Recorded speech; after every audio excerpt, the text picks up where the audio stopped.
मित्रांनी येऊन सगळ्या गोविंदांचा उत्साह वाढवला, त्याबद्दल मनोमन मी त्यांचा आभारी आहे.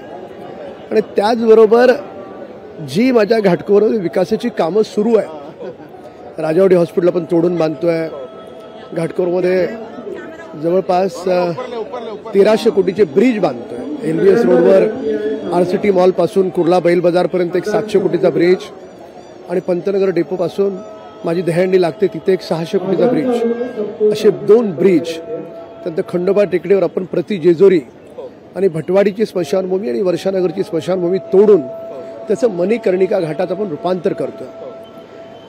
अशी अनेक विकासाची कामं आहेत. त्या विकासांच्या कामांबद्दल देखील मुख्यमंत्र्यांनी सगळ्यांना माहिती दिली.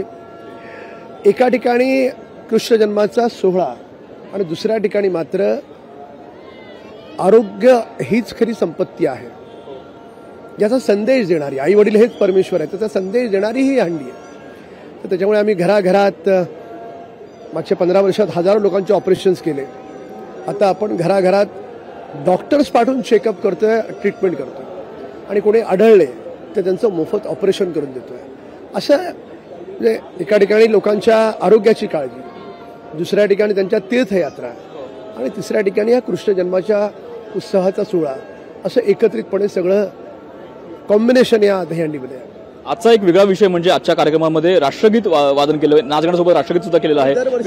दरवर्षी करतो राष्ट्रगीत, प्रत्येकानं म्हटलं पाहिजे, त्याचा सन्मान केला पाहिजे, आणि दरवर्षी आम्ही या दहीहंडीच्या उत्सवात करतो. अजून या संपूर्ण कार्यक्रमात उत्साह असा आहे की अजून या प्रेक्षकांना किंवा अजून बरेच सेलिब्रिटी यायचे आहेत. ते सगळे सेलिब्रिटी आपण पाहाल, आनंद घ्याल. रात्री 10 पर्यंत हा आनंद चालेल. तर अशा प्रकारे राम कदम यांनी अजूनही खूप सेलिब्रिटी येणार असल्याचे संकेत दिलेले आहेत. कॅमेरामन राजेश मन्यारसह भूषण शिंदे, लोकशाही मराठी, मुंबई. लोकशाही मराठी, ऐका, पहा, जागरूक रहा.